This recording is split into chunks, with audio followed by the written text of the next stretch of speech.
हिंदवी स्वराज्याचे सरसंस्थापक छत्रपती शिवरायांना मानाचा मुजरा करतो। भारतीय राज्यघटनेचे शिल्पकार भारतरत्न डॉक्टर बाबासाहेब आंबेडकर यांना मानवंदना अर्पित करतो।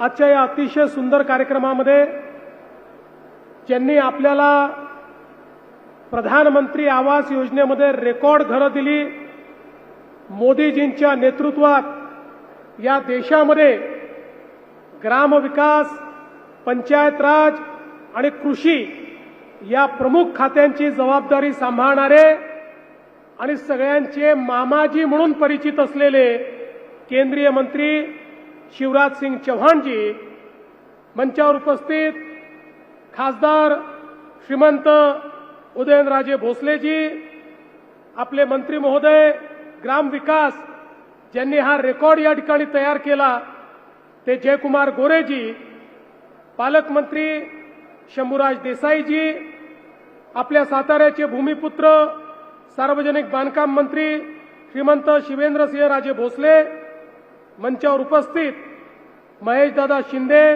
मनोजजी घोरपडे, अतुलजी भोसले, सुनीलजी कांबळे, सचिनजी पाटील, रणजितसिंग नाईक निंबाळकर, दिलीप येळगावकर, नरेंद्र पाटील, डॉक्टर प्रिया शिंदे, राजू भोसले, अमित शुक्लाजी, शशिकांत सिंगजी, एकनाथ डवलेजी, चंद्रकांत पलकुंडवार, संतोष पाटील, रुबल अग्रवाल, निखिल पिंगळे, याशनी नागराजन, राजाराम दिघे, मदनदादा भोसले, अमोल मोहिते, आनंदराव पाटील, धैर्यशील कदम, सत्यजित सिंग पाटणकर, मंचावरील सर्व मान्यवर आणि या ठिकाणी मोठ्या संख्येने उपस्थित असलेल्या माझ्या सर्व लाडक्या बहिणी आणि तितक्याच लाडक्या भावांनो, आजचा दिवस हा अतिशय महत्त्वाचा दिवस आहे।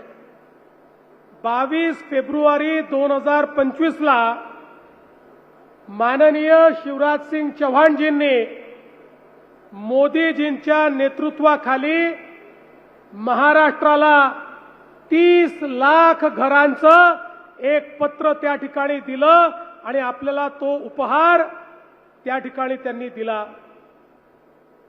30 लाख घरं एकत्रित मिळणं देशाच्या इतिहासातला रेकॉर्ड होता। आपण 2016 ते 2022 या कालावधीमध्ये मोदीजींनी आपल्याला 13 लाख घरं दिले, ज्यातले 12,90,000 घरं आपण पूर्ण केले। आणि त्यानंतर मोदीजींना आणि शिवराजजींना आम्ही विनंती केली, कारण 2017-18 साली आम्ही मोदीजींना विनंती केली होती की आपल्या यादीत अनेक बेघर लोक सुटले आहेत, कारण यादी 2011ला तयार झाली आहे। पुन्हा नव्याने पोर्टल उघडलं आणि नवीन 30 लाख लोक असे निघाले की जे कच्च्या घरामध्ये राहत होते, झोपडीत राहत होते। मी मोदीजींना शिवराजजींना म्हटलं की आता 30 लाख घरं अजून आम्हाला लागतील। मला अपेक्षा होती मागच्या वेळी 13 लाख घरं मिळाली, ती 7 वर्षात मिळाली, आता 15 लाख घरं मिळतील, 2-3 वर्षात मिळतील। पण शिवराजजींनी तर मला एक सुखद धक्का दिला आणि मला सांगितलं, देवेंद्र जी आप कार्यक्रम आयोजित करो, पूरे 30 लाख मकान आपको एक साथ मिलेंगे। एकत्रित 30 लाख घरं शिवराजजींनी आपल्याला दिली। आणि मी जयाभाऊंना, आमच्या डवले साहेबांना सांगितलं, जर त्यांनी आपल्याला रेकॉर्ड घरं दिली आहेत, आपल्यालाही रेकॉर्ड काम करावं लागेल। 45 दिवसामध्ये घरांना मान्यता, 10 लाख घरांना पहिला हप्ता, आणि आज तर हा रेकॉर्ड बघा, एका वर्षामध्ये 5 लाख घरं पूर्ण करून त्याच्या चाव्या आज आपण त्याचं वितरण केलेलं आहे। हा देशातला रेकॉर्ड महाराष्ट्राने पूर्ण केलाय। आज पुन्हा 9,000 कोटी रुपये आपल्याला मिळालेले आहेत। हे 9,000 कोटी रुपये मिळाल्यामुळे पुढच्या वर्षी शिवराजची असाच कार्यक्रम आम्ही करू. आज 5 लाख लोकांना चाव्या दिल्या, पुढच्या वर्षी 15 लाख लोकांना चाव्या आम्ही देऊ. आणि बंधू भगिनींनो, अरे गरीब कल्याणाचा विचार तर अनेक लोक मांडत होते, पण मोदीजी बघा 30 लाख घरं म्हणजे 1.25 कोटी लोकांना त्यांच्या घरावर छत मिळत आहे. 1.25 कोटी लोक जे झोपडीमध्ये राहत होते ते स्वतःच्या पक्क्या घरामध्ये या ठिकाणी चाललेले आहेत. आणि म्हणून आम्ही देखील निर्णय केला, घर झालं तर ते उत्तम झालं पाहिजे, म्हणून राज्याच्या वतीनंही त्याच्यात 50,000 रुपये दिले. आणि त्यासोबत हाही निर्णय घेतला, प्रधानमंत्री आवास योजनेच्या अंतर्गत ज्याला घर मिळेल त्याला जन्मभर इलेक्ट्रिसिटी फुकट मिळाली पाहिजे, म्हणून त्याला त्या ठिकाणी सोलर करता पैसे आम्ही देतो. त्याला कधीच इलेक्ट्रिसिटीचं बिल भरावं लागणार नाही. त्यामुळे गरीबाला त्या इलेक्ट्रिसिटीच्या पैशातनंही मुक्ती देण्याचं काम आपण केलेलं आहे. एवढंच नाही तर काही लोक असे होते, अर्ज केला पण जमिनीचा तुकडा देखील नव्हता, त्यांना घर तर मंजूर झालं पण जमीन नसल्यामुळे घर बांधता येत नव्हतं. त्यांना जमीन घेण्याकरता 1 लाख रुपये आपण दिले, सरकारी जमिनी दिल्या, वेगवेगळ्या प्रकारचे आरक्षण रद्द करून त्या ठिकाणी त्यांना जमिनी दिल्या. त्यामुळे त्यांना जमीनही मिळाली आणि घरही मिळालं. बंधू भगिनींनो, एखाद्याच्या जीवनामध्ये स्वतःचं घर मिळणं यापेक्षा मोठी अधिकारिता काही नसते. ते घर देण्याचं काम त्या ठिकाणी आपण केलेलं आहे. आणि आता तर बघा, आता ही जी यादी बनली, ही यादी बनल्यानंतर मागच्या वर्षी शिवराजजींनी पुन्हा सांगितलं, म्हणाले ये यादी भी थोड़ी पुरानी हो गई, कुछ लोग इसमें भी छूट गए होंगे. पुन्हा पोर्टल उघडलं, पुन्हा अर्ज मागवायला सांगितलंय. आता नव्याने अर्ज आमच्याकडे पुन्हा आले. आता शिवराजजींना म्हटलं, मामाजी और आपके भांजों के हमारे पास अर्जी आई है, अब उन भांजों का क्या करें. मामा जी ने कहा, जो नए भांजे और भांजिया आई है उनको भी मकान मिलेगा, त्यांनाही घर आम्ही देऊ, असं आत्ताच त्यांनी त्या ठिकाणी सांगितलं. आपलं जे स्वप्न आहे बेघर मुक्त महाराष्ट्र, महाराष्ट्रामध्ये एकही व्यक्ती या ठिकाणी बेघर राहणार नाही, सगळे पक्क्या घरामध्ये त्या ठिकाणी राहतील. हे स्वप्न येत्या 5 वर्षामध्ये पूर्ण करायचं काम हे मोदीजींच्या नेतृत्वामध्ये आपण करतोय. आणि एवढंच नाही तर माननीय शिवराजजींनी ग्रामविकास मंत्रालयाच्या माध्यमातून ग्रामीण रस्त्यांकरता मोठा निधी दिला. आजही 123 कोटी रुपये वेगवेगळ्या रस्त्यांकरता आपल्याला ते देतायत. आणि वेगवेगळ्या योजनांच्या माध्यमातून अतिशय उत्तम काम या ठिकाणी चाललंय. ज्या लोकांनी प्रधानमंत्री आवास योजनेमध्ये उत्तम काम केलं, ते अधिकारी, ते जिल्हे, ते तालुके, ते गावं, ते विभाग, या सगळ्यांचं आपण अभिनंदन केलंय. पण मी विशेष अभिनंदन करू इच्छितो आमचे ग्रामविकास मंत्री जयकुमार गोरे यांचं, की ज्यांनी खऱ्या अर्थानं हे शिवधनुष्य पेललं. आणि त्यांच्या सोबत ग्रामविकास विभागाचे अप्पर मुख्य सचिव जे आता जलसंपदा विभागामध्ये गेलेले आहेत आणि आता पलकुंडवार नवीन सचिव आले आहेत. पण ग्रामविकास विभागाचे तत्कालीन सचिव किंवा कालपर्यंत जे सचिव होते असे एकनाथ डवले आणि त्यांच्या संपूर्ण टीमचं मी मनापासून अभिनंदन करतो. आता पलकुंडवार आपल्याकडे हे शिवधनुष्य आलेलं आहे, हे आता आपल्याला पेलायचं आहे. पुढच्या वर्षीचा कार्यक्रम आपल्या जबाबदारीवर आणि जयकुमार भाऊंच्या जबाबदारीवर या ठिकाणी आपण घेतलेला आहे. पण मला अतिशय आनंद आहे की राज्यात हा अतिशय सुंदर कार्यक्रम या ठिकाणी झाला। यासोबत आमच्या शेतकऱ्यांकरता देखील माननीय शिवराजजींना आम्ही विनंती केली, विशेषतः आमचा कांद्याचा शेतकरी प्रचंड अडचणीत आहे।